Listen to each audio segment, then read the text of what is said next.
Good morning, everyone. I think lola na ng bayan. Hindi na lang tita, ate dati, naging tita, at ngayon lola na.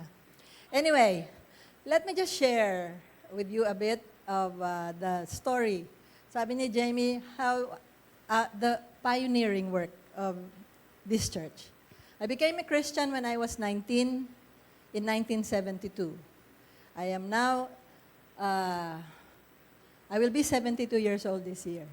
I've been walking with the Lord for 50 years, more than that. I've seen how this church started. I became a Christian in a camp. So, salamat dun sa mga nag-organize ng camp na nag-share ng gospel at dun nakakakilala ang maraming tao. And I remember that I was 19, I got married in 74, then the church, there was a Bible study in our house in 1975 where yung mga bata, yung mga students from Quirino, from Trinity, would meet and have Bible studies. I see Alex here. And you know what and now, what characterizes this church is a spirit of adventure. Adventure that is based on faith. Isipin ninyo, puro estudyante nung nagsimula ang church na ito. It started as a Bible study.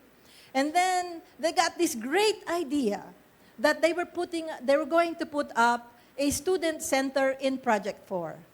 Puro estudyante, walang pambayad. So, anong solusyon? Ilabas lahat ng allowances at yun ang pambayad. So yun yung characteristic of the church of how it started. It started in a small Bible study. It went into a student center, and it was not a comfortable place like this where we can come every Sunday, raise our hands and worship. It was a dirt floor where we had worship. It was a small house that we had the prayer meetings. So that was an adventure.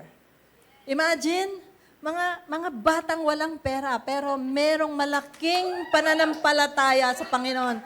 No resources, but a huge faith in a living God. And then we had the Jesus Marches in Project 4.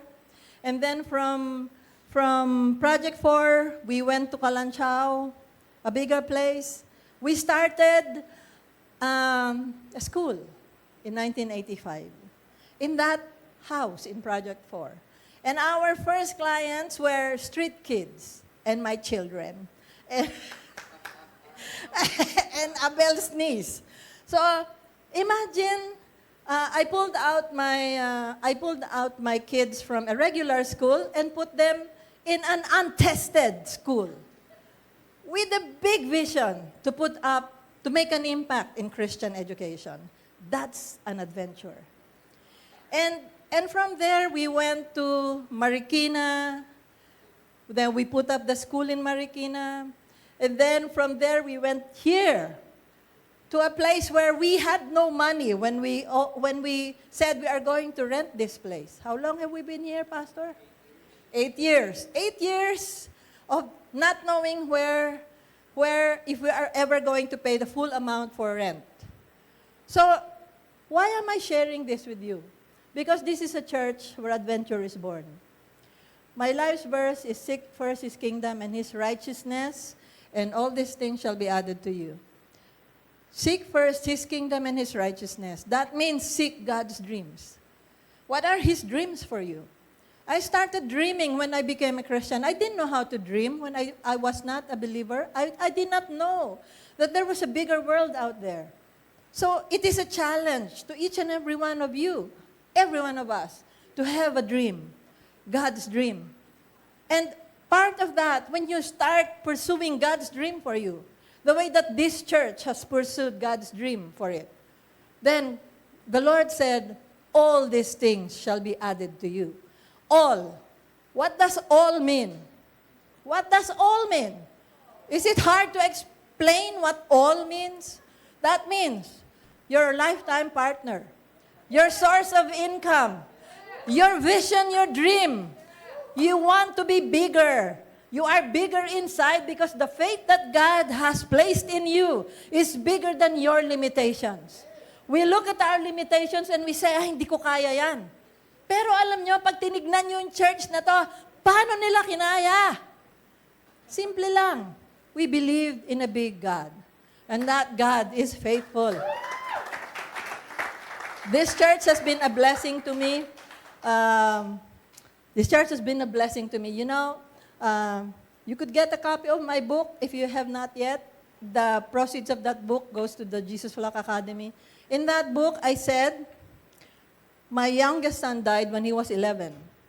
And the biggest thing that that has benefited me from this church is family. People who walked with me during times of crisis in my life. I knew I was not alone. And you are not alone. So get plugged in to this church. Get to know friends. Get to know people who will walk with you through your journey. So there's so much more that I want to share, but that will take maybe a whole lifetime to share with you. So thank you very much, and that's my testimony for this flock.